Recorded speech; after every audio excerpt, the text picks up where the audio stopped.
कभी कभी मैं सोचता हूं, हम किस समाज में जी रहे हैं? क्या हम वाकई उस समाज का हिस्सा बनना चाहते हैं जहां इंसान को उसकी जाति से तोला जाता है? जन्म के साथ ही हमारे साथ एक पहचान थोप दी जाती है। तुम इस जाति के हो, तुम इससे कमतर हो। क्या ये वही समाज है जिसके सपने हमने आजादी के समय देखे थे? सोचिए उस बच्चे के बारे में जो स्कूल में पहली बार यह सुनता है कि तुम नीची जाति के हो। क्या हम कभी यह समझ पाएंगे कि उस मासूम बच्चे के दिल पर क्या बीतती है? वो बच्चा जो बस दुनिया को प्यार और सम्मान की नजरों से देखता है, उसे यह बताया जाता है कि तुम इस समाज में कमतर हो। यह जहर उसके अंदर धीरे धीरे फैलता जाता है और उसकी पूरी जिंदगी को बदल देता है। क्या हम यही समाज चाहते थे?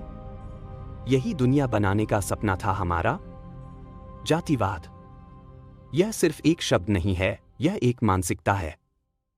एक मानसिकता जिसने हमें सदियों से बांध कर रखा है।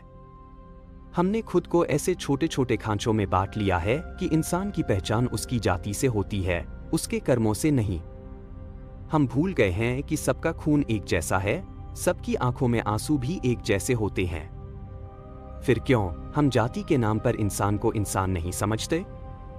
कई घटनाएं हैं, ऊना, भीलवाड़ा और हाथरस। इन घटनाओं ने हमें यह दिखाया कि जातिवाद केवल एक पुरानी प्रथा नहीं है।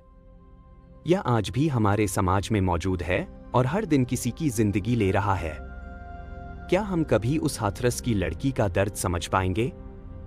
उसने सिर्फ इसलिए अपनी जान गंवाई क्योंकि वो दलित थी। अगर वो किसी और जाति में जन्मी होती, क्या उसकी कहानी अलग नहीं होती?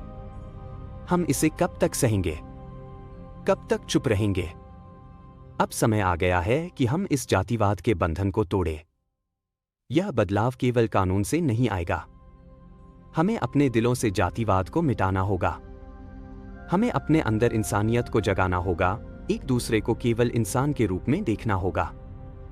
डॉक्टर अंबेडकर ने हमें समानता का अधिकार दिया था, अब उसे हकीकत बनाने की जिम्मेदारी हमारी है। यह लड़ाई लंबी है, लेकिन नामुमकिन नहीं।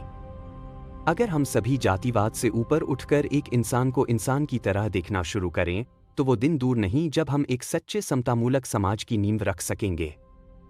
क्योंकि आखिर में हम सब केवल इंसान हैं और यही हमारी सबसे बड़ी पहचान होनी चाहिए।